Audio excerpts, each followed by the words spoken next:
They say that the grass is always greener on the other side of the fence, and you never know what you have until you lose it. I think this is what is happening to Kikuyus.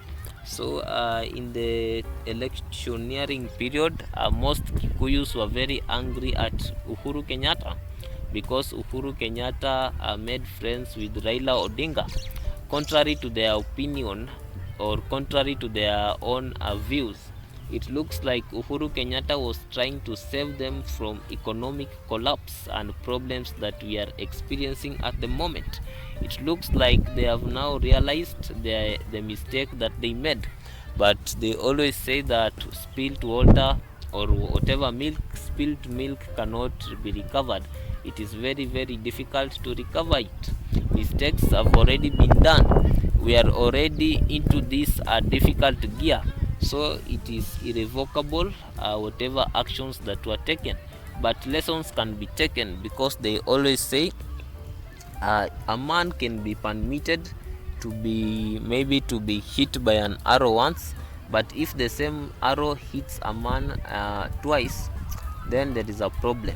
So this should be a learning curve, especially for Kenyans. They should understand that what an elder sees sitting down, a young man cannot see on standing on top of the largest mountain. So they should understand this very, very much. So it is really a time to really learn, so that in the next elections people vote with their minds and not their emotions, because at the end of the day, the leadership decisions that we make affect all Kenyans, regardless of whether they did or not participate in these decisions. So politics is just like this. Actions have already been taken, and I think the best thing we can do is to learn from our past. Let Kenyans be more vigilant next time, so that they don't end up making mistakes in especially leadership decisions. It is very, very recent that we see some people call Uhuru Kenyatta a prophet. But even if you look at the Old Testament and the biblical examples, you find that in most cases people ignore prophecies, and in most really cases, the people that ignore prophecies end up suffering the consequences of those prophecies. So what we can say right now is, let Kenyans carry the cross that they created. Let them pray for democracy, because for democracy to work, democratic decisions have to be felt, and the consequences of democratic decisions have also to be felt. This is what it means to be a true democrat, because democracy simply means the will of the many. So let the will of the many prevail, even if it's ill.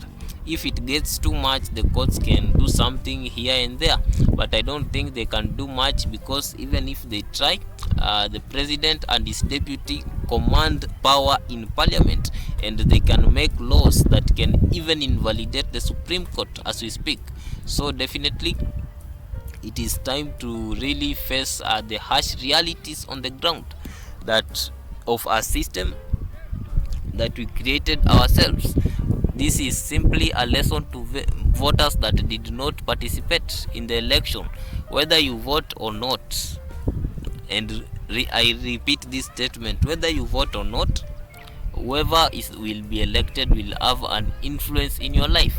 So it's better to vote and have at least the influence, the better choice. Should be a lesson to all of us, so that next time every Kenyan votes. We don't just leave the ballot and do not vote, because we end up having consequences that we did not create. And whether we like it or not, we are Kenyans and we live in a democratic country. So whatever the few do affect everyone. Even if 10 Kenyans only participate in elections, the leaders that they generate will affect all of us.